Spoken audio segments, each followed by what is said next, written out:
What if I told you that one of Judaism's most beloved holidays started as a tax deadline?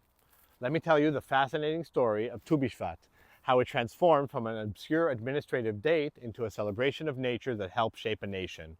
2,000 years ago, during the Second Temple period, Jewish farmers had to pay tithe on their crops.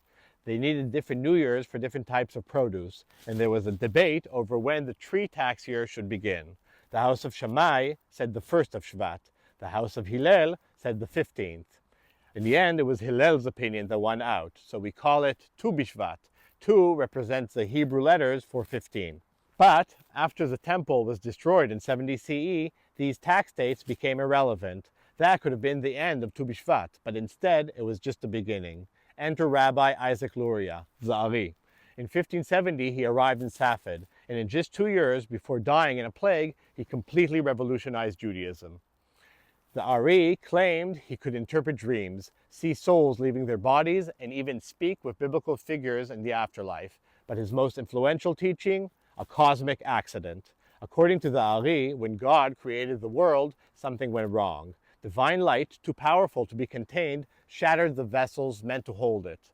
Sparks of this divine light became trapped in our world. Every Jewish ritual, every blessing could help free these sparks and restore the universe. And Tu Bishvat, the Ari side, is a perfect opportunity.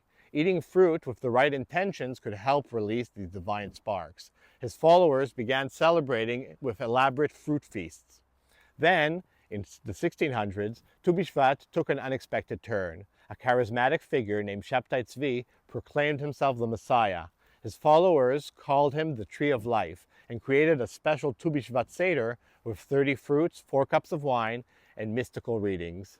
Even after Tzvi converted to Islam, under the threat of death, remnants of this tradition lived on, some even making their way back to mainstream Judaism. This is the origin of the tradition of eating dried fruit on Tu Bishvat, originally dried fruit from the land of Israel. Now fast forward to 1872. In Nebraska, a newspaper editor created Arbor Day. 2 decades later, a Jewish intellectual writing in the Hebrew newspaper Hamelitz made a fascinating connection. He argued that this new Yankee holiday, as he said, wasn't new at all. Jews already had Tu Bishvat. This idea inspired Chaim Aryeh Zuta, a teacher in Ukraine. He began taking students to plant trees on Tu Bishvat. When he moved to Palestine in 1903, he brought the tradition with him. The first organized Tu Bishvat planting in Palestine took place in 1907 at the Mikveh Israel Agricultural School near Jaffa, with 300 students participating. The tradition sped fast. By 1913, 1,500 students gathered in Jerusalem for a massive tree planting ceremony. Today's Tu Bishvat blends all these layers: the ancient tax date, the Ari's mystical feast, the Sabbatean Seder, and the Zionist tree planting movement. Each thread adds depth to what has become a powerful celebration of nature and renewal. A simple tax deadline reshaped by mysticism, messianic movements, and modern environmentalism became the holiday we know today. Like the trees we plant on Tu Bishvat, some ideas just need some time to grow.